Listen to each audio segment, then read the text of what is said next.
നമസ്കാരം, ഭാഗ്യം ചാനലിലേക്ക് സ്വാഗതം. ഇന്ന് 3-4 ടിപ്പുകൾ പറയുന്നുണ്ട് ഭാഗ്യം വർദ്ധിക്കാനുള്ള. അപ്പോൾ പുതിയ പ്രേക്ഷകർക്ക് വേണ്ടി പറയട്ടെ, ഞങ്ങളുടെ ചാനൽ സബ്സ്ക്രൈബ് ചെയ്താൽ നിങ്ങൾക്ക് ഭാഗ്യം കിട്ടുമെന്നാണ് ഞങ്ങൾ അവകാശപ്പെടുന്നത്. സ്വയം പുകഴ്ത്തുന്നത് മര്യാദകേടാണ്, ഔചിത്യമില്ലാത്ത പരിപാടിയാണ്, ഒക്കെ ശരിയാണ്. പക്ഷേ ഞാൻ പറയാതെ നിങ്ങൾ ഇതെങ്ങനെ മനസ്സിലാക്കിയവരുണ്ട്. ഓക്കെ, അതായത് കൃത്യമായിട്ട് പറഞ്ഞു കഴിഞ്ഞാൽ എനിക്കിപ്പോൾ 64 വയസ്സുണ്ട്. ഈ 64 വർഷത്തെ എക്സ്പീരിയൻസിൽ നിന്ന് ഞാൻ സ്വയം മനസ്സിലാക്കിയിട്ടുള്ള കാര്യങ്ങളാണ്, ഭാഗ്യം വർദ്ധിക്കാനുള്ള ടിപ്പുകളാണ് ഇതിൽ പൊതുവെ ഭാഗ്യം ചാനലിൽ പറയുന്നത്. നിരവധി വീഡിയോകൾ ചെയ്തു കഴിഞ്ഞു. അപ്പോൾ അതിനകത്തൊക്കെ തന്നെ ഓരോ നിസ്സാരമായ ചില ഞുണുക്ക് പണികളുമുണ്ട്. കുറുക്ക് വഴികളിലൂടെ നമുക്ക് ഭാഗ്യം വർദ്ധിപ്പിക്കാം. അത് നിരവധി വീഡിയോകൾ, 10-ൽ കൂടുതൽ വീഡിയോകൾ ചെയ്തു കഴിഞ്ഞു. അപ്പോൾ പുതുതായിട്ട് കാണുന്നവരൊക്കെ ഞാൻ പറയുകയാണ്, ഞങ്ങളുടെ ചാനൽ ഒരു പരീക്ഷണാർത്ഥം 2 മാസം സബ്സ്ക്രൈബ് ചെയ്യാം. നിങ്ങൾക്ക് ഭാഗ്യം വർദ്ധിക്കുന്നുണ്ടോ ഇല്ലയോ എന്ന് വ്യക്തമായിട്ട് നിങ്ങൾക്ക് മനസ്സിലാക്കാൻ പറ്റും. ഇപ്പോൾ ഈ വീഡിയോ കണ്ടുകൊണ്ടിരിക്കുമ്പോൾ നിങ്ങൾ ചുറ്റിനും ശ്രദ്ധിക്കുക. പോസിറ്റീവായിട്ടുള്ള കാര്യങ്ങളാണ് സംഭവിക്കുന്നെങ്കിൽ തീർച്ചയായിട്ടും ഉടനെ തന്നെ സബ്സ്ക്രൈബ് ചെയ്യുക. പിന്നെ സബ്സ്ക്രൈബ് ചെയ്തുകൊണ്ട് കുഴപ്പമൊന്നുമില്ല, നഷ്ടമൊന്നുമില്ല. എങ്ങനെയായാലും 300 രൂപ നമ്മൾ റീചാർജ് ചെയ്യണം ഒരു മാസം. അപ്പോൾ അതിനോടൊപ്പം ഞങ്ങളുടെ ചാനൽ ഒന്ന് സബ്സ്ക്രൈബ് ചെയ്തെന്ന് പറയുന്നത് നിങ്ങൾക്ക് നഷ്ടമൊന്നുമില്ല. നഷ്ടപ്പെടാൻ നിങ്ങൾക്ക് നിർഭാഗ്യങ്ങൾ മാത്രം. അതേസമയം കിട്ടാനുള്ളത് സൗഭാഗ്യങ്ങളുടെ പെരുമഴയുമാണ്. പെരുമഴ എന്തായാലും 10 മിനിറ്റ് കൂടി പെയ്ത് കഴിഞ്ഞാൽ വെള്ളപ്പൊക്കമാകും. അതുകൊണ്ട് ഞങ്ങളുടെ ചാനൽ വീഡിയോകളിലെല്ലാം തന്നെ ഞാൻ കഴിവതും 10 മിനിറ്റിൽ ഒതുക്കാനാണ് ഞാൻ ശ്രമിക്കുന്നത്. അപ്പോൾ ഇന്ന് പറയുന്നത് ഇതാണ്. ഞാൻ കഴിഞ്ഞ ഒരു 6 മാസത്തിനിടയ്ക്ക് കണ്ടുപിടിച്ചൊരു സംഭവമാണ്. ഓക്കെ, അതായത് നമ്മൾ താമസിക്കുന്ന വീടും പരിസരവും വൃത്തിയായിട്ട് സൂക്ഷിക്കണമെന്ന് ഞാൻ ഒരു വീഡിയോ പറഞ്ഞിരുന്നു, അതും കാണാൻ ശ്രമിക്കാം. അപ്പോൾ ഏറ്റവും പ്രധാനപ്പെട്ട ദിക്ക് ഏതാണ്? തെക്ക് തന്നെ. കാരണം പൂർവികരുമായിട്ട് ബന്ധമുള്ള ഏറ്റവും പ്രധാനപ്പെട്ട ദിക്കാണ് ഈ തെക്ക് ദിക്കെന്ന് പറയുന്നത്. അപ്പോൾ തെക്ക് ദിക്കിലേക്ക് വെള്ളം ഒഴിക്കുക. ഓക്കെ, ഇത് വളരെ അപ്രതീക്ഷിതമായിട്ടാണ് ഞാൻ കണ്ടുപിടിച്ചത്. ഏകദേശം 6 മാസമായുള്ളൂ ഞാൻ കണ്ടുപിടിച്ചിട്ട്. അതായത് തെക്കോട്ട് വാതിൽ വരാൻ പാടില്ലെന്ന് നിങ്ങൾക്കെല്ലാം അറിയാം. ഓക്കെ, തെക്കോട്ടുള്ള ജനലും കഴിവതും തുറന്നിടാതിരിക്കുക, അത് നിങ്ങൾക്കറിയാം. ഓക്കെ, അപ്പോൾ ഞാൻ പറയുന്ന പുതിയൊരു കാര്യമാണ്. അതായത് തെക്ക് ഭാഗത്ത് ചെന്നിട്ട് ഒരു മഗ്ഗിൽ കുറച്ച് വെള്ളം ഒഴിക്കുക. ഓം നമഃശിവായ നിങ്ങൾ ചൊല്ലിക്കൊണ്ട് തെക്കോട്ട് വെള്ളം ഒഴിക്കാം. ഓക്കെ, വെള്ളം മാത്രമല്ല മറ്റ് ദ്രവ്യങ്ങളും ആകാം. പനിനീര് തളിക്കാം, പിന്നെ പാല് തളിക്കാം, തേൻ തളിക്കാം. ഓക്കെ, അപ്പോൾ അങ്ങനെയൊക്കെയുള്ള കാര്യങ്ങൾ തെക്കോട്ട്. അപ്പോൾ വെള്ളമാകുമ്പോൾ സുലഭമാണ്, വലിയ എക്സ്പെൻസ് ഒന്നുമില്ല. തെക്കോട്ട് വെള്ളം ഒഴിക്കുക. അത് തന്നെ പറ്റുമെങ്കിൽ തെക്ക് വശത്ത് നിങ്ങൾ ഈ ഭാഗം ഏറ്റവും വൃത്തിയായിട്ട് സൂക്ഷിക്കേണ്ട സ്ഥലമാണ്. ഒരു കരിയില പോലും വീഴാൻ പാടില്ല. ഏറ്റവും കൂടുതൽ വൃത്തിയായിട്ട് സൂക്ഷിക്കേണ്ടത് നമ്മൾ തെക്ക് ദിക്കാണ്. തെക്ക് ദിക്കത്ത് വീടിൻ്റെ തെക്ക് ഭാഗം. ഓക്കെ, അപ്പോൾ അവിടെ ഒരു തുളസിച്ചെടി വെക്കാം. ഓക്കെ, തുളസിച്ചെടി വെക്കാം. പിന്നെ കുറച്ചുകൂടി വ്യക്തമായിട്ട് നമ്മൾക്ക് അഡ്ജസ്റ്റ് ചെയ്ത് പറയുകയാണെങ്കിൽ തെക്ക് കിഴക്കേ മൂലയിലും തെക്ക് പടിഞ്ഞാറേ മൂലയിലും ഒരു തുളസിച്ചെടി വെക്കാം. നടുക്കും കൃത്യമായിട്ടുള്ള തെക്ക് ദിക്കിലും നമ്മൾ തുളസിച്ചെടി വെക്കാം. എന്നിട്ട് ഈ തുളസിച്ചെടികളിൽ അത് എല്ലാ ദിവസവും വെള്ളം ഒഴിക്കാം. ഓക്കെ, അവിടെ പാലൊഴിക്കാം. പാലൊക്കെ ഇച്ചിരി എക്സ്പെൻസീവ് ആണ്, 30 രൂപയാണ് ഇപ്പോൾ ഒരു കവർ പാലിന്. ഓക്കെ, പാല്, പിന്നെ പനിനീര്, തേൻ ഭയങ്കര വിലയാണ്, ഒരു രക്ഷയില്ല. എന്നാൽ തന്നെ അപ്പോൾ തെക്ക് ദിക്കിലേക്ക് നമ്മൾ ഏറ്റവും കുറഞ്ഞത് ജലം അഭിഷേകം ചെയ്യുന്നു, ഓം നമഃശിവായ ചൊല്ലിക്കൊണ്ട്. ഓക്കെ, അത് എനിക്ക് ഭാഗ്യം കൊണ്ടുവരുന്നെന്ന് ഞാൻ തിരിച്ചറിയുന്നു, അത് നിങ്ങളോട് പറയുന്നു. ഓക്കെ, അപ്പോൾ തെക്ക് ദിക്കിലേക്ക് എല്ലാ ദിവസവും പ്രത്യേകിച്ച് രാവിലെ വിളക്ക് കത്തിക്കുന്ന ആ സമയത്ത് പറ്റുമെങ്കിൽ ബ്രഹ്മമുഹൂർത്തത്തിൽ നമ്മൾ ഈ അഭിഷേകം നടത്തുക. അപ്പോൾ അത് പൂർവികരെ സന്തോഷിപ്പിക്കുമെന്നാണ് ഞാൻ മനസ്സിലാക്കുന്നത്. ഓക്കെ, അതുവഴി നമുക്ക് ഭാഗ്യാനുഭവങ്ങൾ ഉണ്ടാവും. പണം മാത്രമല്ല ഭാഗ്യം, അത് മനസ്സിലാക്കിക്കോളൂ. പലതരത്തിലും പുതിയൊരു സുഹൃത്തിനെ കിട്ടുന്നു, അങ്ങനെയൊക്കെയുള്ള ഭാഗ്യങ്ങൾ വരാൻ ആയിട്ട് തെക്ക് ഭാഗത്തേക്ക് ജലം കൊണ്ടോ അല്ലെങ്കിൽ മറ്റെന്തെങ്കിലും ദ്രവ്യങ്ങൾ കൊണ്ടോ അഭിഷേകം ചെയ്യുക, ഓം നമഃശിവായ ചൊല്ലിക്കൊണ്ട്. ഇത്ര എണ്ണം ചൊല്ലണമെന്ന് നിർബന്ധമില്ല. ഓം നമഃശിവായ പറ്റുമ്പോഴൊക്കെ നമ്മൾ ചൊല്ലിക്കൊണ്ടേയിരിക്കുക.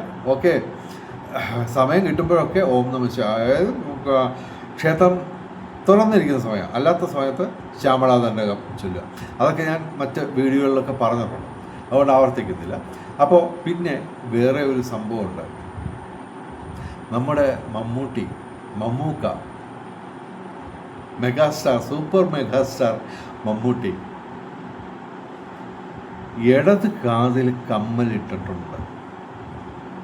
സിനിമയിലല്ല, അല്ലാതെ നിത്യ ജീവിതത്തിൽ. ഒരു കാര്യം മനസ്സിലാക്കുക, അതായത് മമ്മൂക്കയെ പോലെ ഇത്രയും പ്രശസ്തനായിട്ടുള്ളൊരു വ്യക്തി എന്ന് പറഞ്ഞാൽ കേരളം മുഴുക്കെ ഏതാണ്ട് ഇന്ത്യയിലൊക്കെ മുഴുവൻ അറിയുന്ന ഒരു സിനിമാ സ്റ്റാർ ഇടത് കാതിൽ കമ്മലിടുന്നു. ഒറ്റ കാതിലും, വലത്തെ കാതിൽ കമ്മലില്ല, ഇടത് കാതിൽ കമ്മലിടുന്നു. നിങ്ങൾ ശ്രദ്ധിച്ച് നോക്കിയാൽ പല വീഡിയോസിലും അദ്ദേഹം ഈ അതായത് സിനിമയിലല്ല, അല്ലാതെ നിത്യ ജീവിതത്തിൽ. അപ്പോൾ അദ്ദേഹത്തെ പോലെ ഇത്രയും ആൾക്കാർ ശ്രദ്ധിക്കുന്ന ഒരാൾ ഇടത് കാതിൽ കമ്മലിടുന്നു. നമ്മളാരും ഇട്ടിട്ടില്ല, ഞാനും ഇട്ടിട്ടില്ല. ഓക്കെ, പക്ഷേ ഇടത് കാതിൽ അദ്ദേഹം കമ്മലിടുന്നു. അതിൻ്റെ രഹസ്യം എന്താണ്? ഒറ്റക്കാതിൽ കമ്മലിട്ടാൽ ഭാഗ്യം വർദ്ധിക്കുമെന്നാണ് വിശ്വാസം. ഓക്കെ, ഇപ്പോൾ ഇന്ത്യയിൽ അതുപോലെ ചിലർ വലത് കാതിൽ മാത്രമായിട്ട് കമ്മലിടും. ഓക്കെ, പുരുഷന്മാർ സ്ത്രീകൾ അല്ലാതെ തന്നെ കമ്മലിടുമല്ലോ. അപ്പോൾ അത് തന്നെ ഡയമണ്ട് ധരിക്കാം. പിന്നെ നിങ്ങളുടെ നക്ഷത്രവും രാശിയൊക്കെ വെച്ചിട്ട് കമ്മലിടാം. ഓക്കെ, അത് ഒറ്റക്കാതിൽ കമ്മലിടുന്നതിന് ഇതാണ് ഉദ്ദേശം, ഭാഗ്യം വർദ്ധിപ്പിക്കുന്നു. ഓക്കെ, ഞാനത് ചെയ്തിട്ടില്ല, പക്ഷേ സംഭവം അങ്ങനെയാണ്. അതായത് ഇന്ത്യയിൽ അതിനെക്കുറിച്ച് കൂടുതൽ വിശദീകരണങ്ങളൊന്നും ഇല്ല ഇന്ത്യക്കാരുടെ ഇടയിൽ. പക്ഷേ വെള്ളി രാജ്യങ്ങൾ, പ്രത്യേകിച്ച് പടിഞ്ഞാറൻ രാജ്യങ്ങളിൽ, വെസ്റ്റേൺ കൺട്രീസിൽ ഒറ്റക്കാതിൽ കമ്മലിടുന്നത്, അത് ഇടത് കാതിൽ അല്ലെങ്കിൽ വലത് കാതിൽ കമ്മലിടുന്നത് ഈ ഗെയ്സ് എന്ന് പറയുന്ന വിഭാഗമാണ്. ഓക്കെ, അതിനെക്കുറിച്ച് ഞാൻ ഡീറ്റെയിൽഡായിട്ടൊരു വീഡിയോ ചെയ്യാൻ ഉദ്ദേശിക്കുന്നുണ്ട്. അല്പം വിവാദമാകാൻ സാധ്യത ഉണ്ടായതുകൊണ്ട് ഞാനത് വളരെയധികം ശ്രദ്ധിച്ച് സ്ക്രിപ്റ്റൊക്കെ ഇതൊക്കെ എന്ന് പറയുമ്പോൾ ഞാൻ സ്ക്രിപ്റ്റ് എഴുതാതാണ് പറയുന്നത്. കാര്യം എനിക്ക് എൻ്റെ മനസ്സിൽ എപ്പോഴും ഉള്ള കാര്യങ്ങളൊക്കെയാണ് ഞാൻ പറയുന്നത്. അപ്പോൾ അതുകൊണ്ട് ഇതിനൊന്നും സ്ക്രിപ്റ്റ് വേണമെന്നില്ല. ഒരു ചെറിയ 1-2 പോയിൻ്റ് എഴുതിയിട്ട് കഴിഞ്ഞാൽ നിസ്സാരമായിട്ട് എനിക്ക് അത് പറയാൻ പറ്റും. പക്ഷെ അത് ഒറ്റക്കാതിൽ കമ്മലിടുന്നത്, അതുമായിട്ടൊക്കെ ബന്ധപ്പെട്ട് നിരവധി കാര്യങ്ങൾ പറയാനുണ്ട്. അത് ഞാൻ താമസിയാതെ ഒരു വീഡിയോ ചെയ്യും. അത് വളരെയധികം സ്ക്രിപ്റ്റൊക്കെ എഴുതി അതിൻ്റെ ദോഷഫലങ്ങളൊക്കെ ഏറ്റവും കുറയുന്ന തരത്തിൽ ഒക്കെ സ്ക്രിപ്റ്റ് ഏതാണ്ട് 90% കഴിഞ്ഞു അത്. അപ്പോൾ അതുമൊക്കെ കാണണമെങ്കിൽ നിങ്ങൾ ചാനൽ സബ്സ്ക്രൈബ് ചെയ്യുക മാത്രമല്ല, ബെല്ലൈക്കൺ ക്ലിക്ക് ചെയ്യുകയും ചെയ്യണം. ലൈക്ക് ചെയ്യുക, ഷെയർ ചെയ്യുക. അത് മാത്രമല്ല ഹൈപ്പ് ചെയ്യുക എന്ന് പറയുന്ന പുതിയൊരു പരിപാടിയുണ്ട്, അതും ചെയ്യാൻ ശ്രമിക്കുക. അപ്പോൾ ഇത് ഒറ്റക്കാതിൽ കമ്മലിടുന്നത് ഗെയ്സാണ്. ഗെയ്സ് എന്ന് പറഞ്ഞു കഴിഞ്ഞാൽ ഈ എന്താ പറയുക, നമ്മുടെ സ്വവർഗ ഭോഗികൾ എന്ന് പറയും. അപ്പോൾ അങ്ങനെയുള്ളൊരു സംഭവമുണ്ട്. അപ്പോൾ ഒറ്റക്കാതിൽ കമ്മലിടുന്നു. അതിന് ഇടത് കാതിൽ കമ്മലിട്ടാൽ ഒരർത്ഥം, വലത് കാതിൽ കമ്മലിട്ടാൽ വേറൊരർത്ഥമാണ്. പ്രത്യേകിച്ച് പടിഞ്ഞാറൻ രാജ്യങ്ങൾ. നമ്മുടെ നാട്ടിൽ കേരളത്തിലും ഇന്ത്യയിലും ഒന്നും ഇതിനെക്കുറിച്ച് കൂടുതൽ ഒരു വിശദീകരണമൊക്കെ പൊതുവെ ആരും സംസാരിക്കാറില്ല. പക്ഷേ പടിഞ്ഞാറൻ രാജ്യങ്ങളിൽ ഇത് വളരെ ഒരു പെട്ടെന്ന് ഗെയ്സ് എന്ന് പറയുന്ന വിഭാഗം ചെയ്യുന്ന പരിപാടിയാണ്. അത് തന്നെ ഇടത് കാതിൽ കമ്മലിടുന്ന ആൾക്കാരെ സ്വർഗരതിയിൽ പുരുഷൻ്റെ ഭാഗം ഏറ്റെടുക്കുന്നവരും, വലത് കാതിൽ കമ്മലിടുന്നത് സ്ത്രീയുടെ ഭാഗം എടുക്കുന്നവരുമാണെന്നാണ് പൊതുവെയുള്ള പടിഞ്ഞാറൻ രാജ്യങ്ങളിലെ വിശ്വാസം. അപ്പോൾ സംഭവം ഇതാണ്, ഒറ്റക്കാതിൽ കമ്മലിട്ടാൽ ഭാഗ്യം വർദ്ധിക്കും. ഇപ്പോൾ തൽക്കാലം 10 മിനിറ്റ് കഴിഞ്ഞതുകൊണ്ട് മാത്രം ഈ വീഡിയോ ഇവിടെ അവസാനിപ്പിക്കുന്നു. വേറെയൊക്കെ ഒരുപാട് കാര്യങ്ങളുണ്ട് പറയാൻ.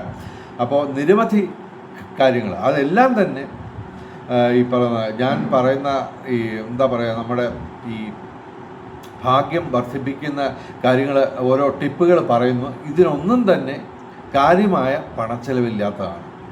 ഇപ്പോൾ ഇന്ന് തന്നെ ഞാൻ പറഞ്ഞു, വെള്ളം ഒഴിക്കുക, ഓക്കെ, അതിന് പ്രത്യേകിച്ച് ചിലവൊന്നുമില്ല. അപ്പോൾ കാര്യമായ ചിലവൊന്നുമില്ലാതെ തീർച്ചയായിട്ടും നമുക്ക് ഭാഗ്യം വർദ്ധിപ്പിക്കാം. അങ്ങനെയുള്ള ടിപ്പുകളാണ് ഞാൻ ഇതിനകത്ത് പറയുന്നത്.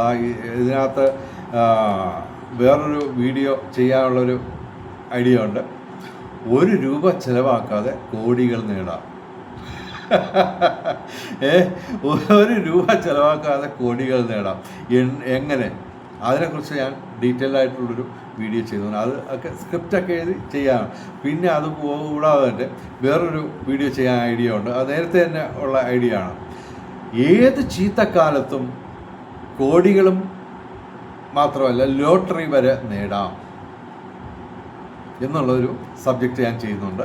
അപ്പോൾ അങ്ങനെയൊക്കെയുള്ള നിരവധി വീഡിയോസ് വരാനിരിക്കുന്നു.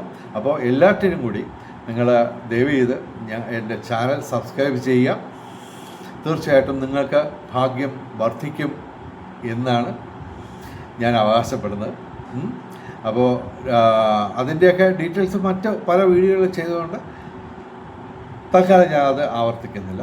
എന്തായാലും എല്ലാവർക്കും ഭാഗ്യം ചാനലിൻ്റെ മുഴുവൻ പ്രേക്ഷകർക്കും സർവകാര്യ വിജയം, സർവ്വവിധ സൗഭാഗ്യം, രാജകീയ സുഖഭോഗങ്ങൾ, അപ്രതീക്ഷിത ധനലാഭങ്ങൾ, അപ്രതീക്ഷിത സൗഭാഗ്യങ്ങൾ ഇവ ഗുരുവായൂരപ്പൻ അനുഗ്രഹിച്ചു തന്ന് എല്ലാവരുടെയും ജീവിതത്തിൽ വെളിച്ചവും ഐശ്വര്യവും സമ്പൽ സമൃദ്ധിയും വന്നു ചേരട്ടെ എന്ന് പ്രാർത്ഥിച്ചുകൊണ്ട് വീഡിയോ അവസാനിപ്പിക്കുന്നു. നമസ്കാരം, ശുഭദിനം.